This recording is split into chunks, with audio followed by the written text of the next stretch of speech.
Hello future doctor, कैसे हैं आप लोग। चलिए आज शुरू करते हैं 17 नंबर क्वेश्चन से, जो कि हम 33 साल यानी कि 34 साल भी आप हो गया है। 34 साल का क्वेश्चन पूरा हम डिटेल में बताएंगे आपको, फुल्ली एक्सप्लेनेशन के साथ। तो चलिए आप पहले, सबसे पहले आपको देखिए स्क्रीन पर क्वेश्चन आ चुका होगा, उस क्वेश्चन को पहले आप सॉल्व कीजिए, फिर आगे बढ़िए। आगे आंसर प्लस सॉल्यूशन दोनों दिया गया है, तो पहले सबसे पहले आप उसको सॉल्व कर लीजिए। सॉल्व करने के बाद ही आगे बढ़ने की कोशिश कीजिए। सॉल्व हो जाता है तो अच्छी बात है, नहीं सॉल्व होता है तो आगे सॉल्यूशन जरूर देखें, और आंसर भी आगे दिया हुआ है। तो चलिए शुरू करते हैं फटाफट से वीडियो को आगे बढ़ाते हुए, सॉल्यूशन की तरफ चलते हैं। पहले सॉल्व कर लीजिए, उसके बाद सॉल्यूशन की तरफ चलिएगा। तो चलिए 17 number question. The protist have only free nuclei N S. देखिए प्रोटिस्ट, सबसे पहले प्रोटिस्ट के पास क्या होता है। प्रोटिस्ट के पास सबसे पहले आपको ये बता दें कि प्रोटिस्ट के पास वेल डिफाइंड न्यूक्लियस होता है, पूरा एकदम फुल्ली मैच्योर्ड न्यूक्लियस होता है, इसलिए इसको यूकैरियोटिक सेल में रखा गया है। आपको जानकारी होगा, जो जिसके पास वेल डिफाइंड न्यूक्लियस होता है उसको यूकैरियोटिक में रखा जाता है।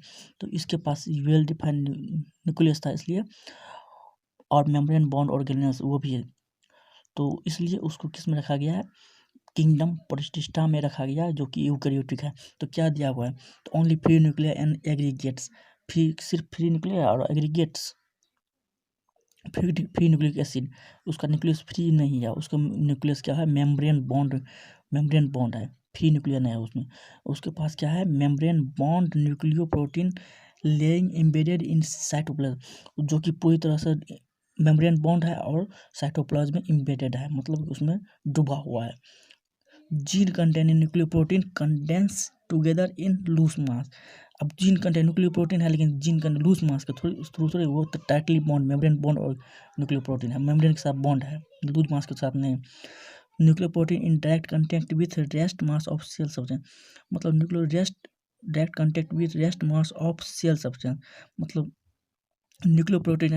प्रोटीन है उस प्रोटिस्ट का न्यूक्लियस, लेकिन वो direct contact with rest mass of rest substance नहीं, वो तो मेम्ब्रेन बॉन्ड है ही, प्लस साइटोप्लाज्म में, उसी के साइटोप्लाज्म में एम्बेडेड है, रेस्ट में थोड़ी है, उसी का पूरा साइटोप्लाज्म में एम्बेडेड है पूरी तरह से। क्या होगा इसका answer, answer number B is correct answer. चलिए नेक्स्ट क्वेश्चन की तरफ चलते हैं। 71 in amoeba and paramecium osmoregulation occurs through. अब सबसे पहले आपको ये बता दें ऑस्मोरेगुलेशन क्या होता है। ऑस्मोरेगुलेशन क्या होता है, process of maintenance of salt and water balance, मतलब साल्ट और पानी दोनों का बैलेंस को वो मेंटेनेंस करना ही ऑस्मोरेगुलेशन कहलाता है। तो चलिए वो देखते हैं कैसे बैलेंस करता है।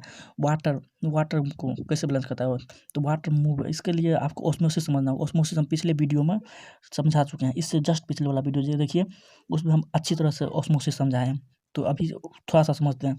तो ऑस्मोसिस होता क्या है, तो ऑस्मोसिस में क्या होता है, लो कंसंट्रेशन वाटर का हाई कंसंट्रेशन वाटर एक तरफ होता है, जैसे साल्ट मिला दिया तो हाई कंसंट्रेट हो गया, इधर प्योर वाटर है, तो इसका क्या होता है, मूवमेंट लो कंसंट्रेशन से हाई कंसंट्रेशन की ओर होता है, उसी को हम ऑस्मोसिस कहते हैं।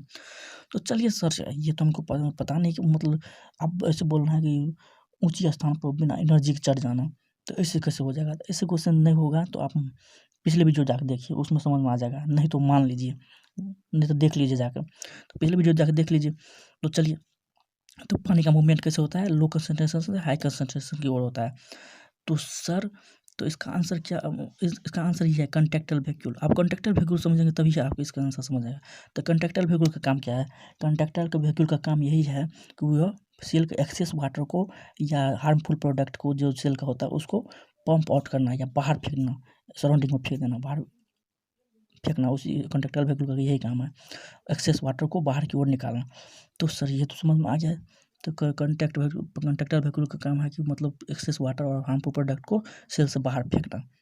तो चलिए, अब तो ये कैसे फेंकेगा, तो ये प्रोसेस, ऑस्मोरेगुलेशन का प्रोसेस कंटेक्टल वैक्यूल में ऑस्मोसिस के प्रोसेस से ही मिलता जुलता है, उसी के प्रोसेस से होता है। तो चलिए कैसे होता है, अब सर यहाँ तो कंसंट्रेशन आप नमक डाल के बढ़ा लिए, लेकिन कंटेक्टाइल वैक्यूल में आप कंसंट्रेशन कैसे बढ़ाइएगा, तो एनसीईआरटी में दिया हुआ है, दिखाते हैं हम एनसीईआरटी आपको।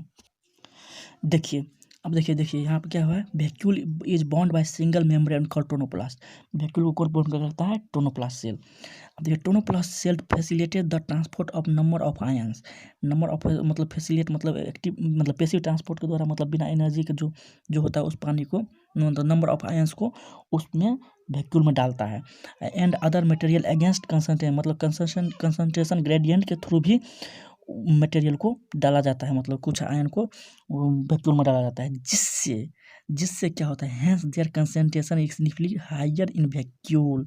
तो वैक्यूल का कंसंट्रेशन बढ़ जाता है। तो अब आपको समझ में आ गया कंसंट्रेशन वैक्यूल का कैसे बढ़ता है। इसकी वजह से कंसंट्रेशन वैक्यूल का बढ़ जाता है, एक्स्ट्रा आयन आने की वजह से वैक्यूल का कंसंट्रेशन बढ़ जाता है। तो अगर कंसंट्रेशन बढ़ेगा, यहाँ का कंसंट्रेशन हाई है तो पानी किधर जाता है, लो सा हाई में जा रहा है, तो उसी तरह वैक्यूल का कंसंट्रेशन क्या हो गया, हाई हो गया, तो पानी वैक्यूल में आएगा। वैक्यूल में एक्सेस पानी और कुछ हार्मफुल आयंस प्रोडक्ट आएगा, उसको वैक्यूल क्या करता है, सेल से बाहर सराउंडिंग में बाहर फेंक देता है। तो वैक्यूल कंडक्टर वैक्यूल का काम यही है। तो क्या होता है, ऐसा ही इसी प्रोसेस के द्वारा होता है यहाँ पर भी। ऑस्मोसिस पिछले वीडियो में जाकर समझ लीजिए आप कैसे, मतलब लो सा हाई में जाता है, तो पिछले वीडियो में अच्छे से समझाया है, जाकर देख लीजिए। तो in amoeba paramecium osmo regulation occurs through, किसके द्वारा, ऑस्मो रेगुलेशन किसके द्वारा था, साल्ट किस ऑस्मो रेगुलेशन किसके, साल्ट और वाटर बैलेंस, तो किसके द्वारा होता है, कंडक्टर वैक्यूल ये प्रोसेस को कराता है। तो अब देखिए सूडोपोडिया के द्वारा क्या होता है, वो टहलता है एक स्थान से दूसरे स्थान तक जाता है। सूडोपोडिया न्यूक्लियस में क्या आता है, जेनेटिक इन्फॉर्मेशन होता है। जनरल बॉडी सरफेस से लोअर ऑर्गेनिज्म में, ये कुछ ऑर्गेनिज्म में किया जाता है, जनरल बॉडी सरफेस से भी किया, लेकिन अमीबा और पैरामीशियम में कंडक्टल वैक्यूल के द्वारा ऑस्मोरेगुलेशन किया जाता है। तो समझ में आ गया होगा। तो इसका आंसर क्या हो जाएगा, ऑस्मोरेगुलेशन सी। अच्छे से समझ में आ गया होगा, आशा करते हैं। चलिए नेक्स्ट क्वेश्चन की तरफ चलते हैं। इसके लिए आप देखिए नेक्स्ट क्वेश्चन 72। देखिए, plasmodium the malaria parasite belongs to the class. Plasmodium क्या है, स्पोरोजोन में बिलोंग करता है, स्पोरोजोन क्लास में बिलोंग करता है। तो क्या हो जाएगा, प्लाज्मोडियम एनसीईआरटी में दिया हुआ, अब जब देख लीजिए बायोलॉजिकल क्लासिफिकेशन के लास्ट में होगा, प्रोटोजोआ के बाद दिया हुआ है लास्ट में प्लाज्मोडियम के बारे में। तो क्या हो जाएगा, स्पोरोजोआ। तो चलिए नेक्स्ट क्वेश्चन की तरफ चलते हैं। Which is true about trypanosoma, trypanosoma. तो ट्राइपोनोसोमा के बारे में क्या, ये क्या है, सबसे पहले क्या है, ये प्रोटोजोन है। ये क्या है, प्रोटोजोन है, प्रोटोजोन्स है, प्रोटोजोन है ये। तो आप क्या देखें, तो इस ट्राइपोसोमा के बारे में पूछ रहा है कि क्या सही है, यही नहीं पूछ रहा है, तो यही बताएंगे हम क्या सही है। तो इसका आंसर क्या, देखिए पॉलीमॉर्फिक सबसे पहले जानते हैं कि इसके बारे में क्या सब होता है। पॉलीमॉर्फिक क्या है, पॉलीमॉर्फिक जिसको मोर देन वन फॉर्म, एक से ज़्यादा फॉर्म होता है, उसे हम पॉलीमॉर्फिक कहते हैं। मोनोजेनेटिक क्या है, कंप्लीट इस life cycle in one organism only, मतलब अपना जितना भी लाइफ साइकिल होगा वो एक ही ऑर्गेनिज्म पर कंप्लीट करेगा। अब फैकल्टेटिव पैरासाइट, मतलब इसका हिंदी हो जाए, हिंदी में समझिए, वैकल्पिक पराजीवी, मतलब ये एक तरह से स्पोरोफाइट होता है, मतलब सरे गरे पदार्थ से भी अपना भोजन प्राप्त कर लेता है। अगर उसके पास ऑप्शन नहीं है तो यह किसी लिविंग ऑर्गेनिज्म पर पैरासाइट के फॉर्म में काम करेगा, अन्यथा यह नहीं भी करता है। इसके पास विकल्प, दो विकल्प है, मतलब दोनों विकल्प में से किसी विकल्प पर काम कर सकता है। नॉन पैथोजेनिक पैथोजेनिक नहीं होता है।